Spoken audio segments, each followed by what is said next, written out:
Buenos días, buenas noches o buenas tardes a todos. Vamos a hablar hoy un poco sobre cómo las personas clasificamos las plantas. Como podéis apreciar a vuestro alrededor, existen numerosos tipos de plantas, desde el césped de un campo de fútbol hasta un inmenso roble.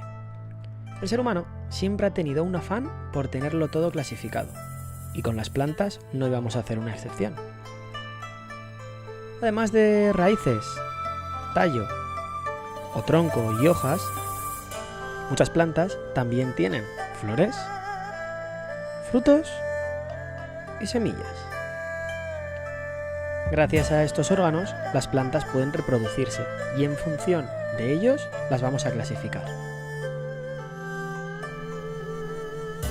Existen dos grandes tipos de plantas: plantas con flores y plantas sin flores.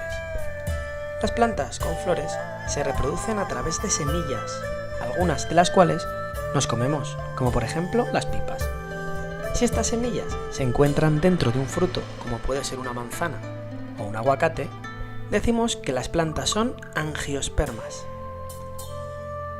Pero si las plantas no tienen frutos, aunque sí semillas, decimos que son gimnospermas. Unos ejemplos bastante claros de plantas angiospermas son las tomateras y los manzanos, como hemos dicho antes, aunque a poco que pienses te vendrán muchos más ejemplos a la cabeza.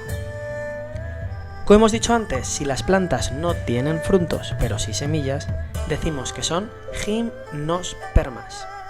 Yo de pequeño siempre me liaba con angiosperma o gimnosperma, cuál es la del fruto o es la que no. Mira, el truco más fácil que yo encontré es que si te fijas en la palabra gimnosperma, dentro de ella mismo aparece no, lo cual el truco así sencillo es que no tiene frutos. Es una chorrada como una casa, pero bastante útil, seguro que no os equivocáis.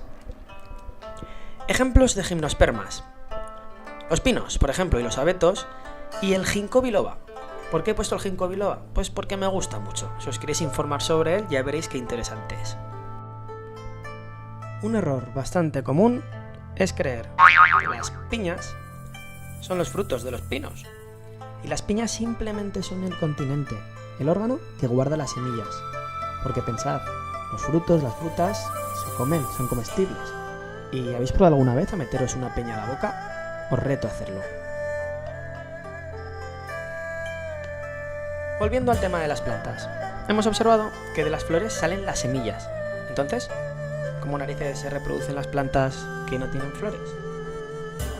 Este tipo de plantas se reproduce mediante las famosas esporas. Encontramos dos grupos principales: los musgos, que aparecen en zonas húmedas y quedan preciosos en el Belén, y los helechos. Los musgos son un tipo de planta bastante rarita, ya que no tienen ni raíces, ni hojas, ni conductos. En cambio, los helechos, a pesar de no tener flores, sí que poseen raíces, hojas y conductos. Podríamos decir que son bastante más normalitos que los musgos. Vamos a hacer ahora un breve resumen sobre lo que hemos visto hoy. Las plantas las clasificamos en función de si tienen flores o no tienen flores.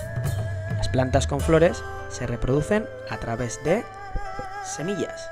En cambio, las plantas que no tienen flores se reproducen gracias a las famosas esporas.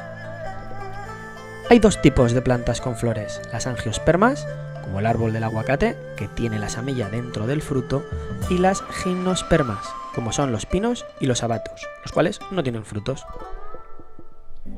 Dentro de las plantas sin flores destacan los musgos y los helechos, que ya hemos visto que los musgos eran un poco raritos porque no tenían prácticamente nada común con el resto de plantas.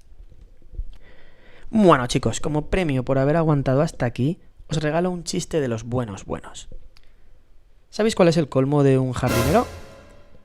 Tener una hija que se llame Margarita y que la dejen plantada. Nos vemos pronto. Please hang up and try again.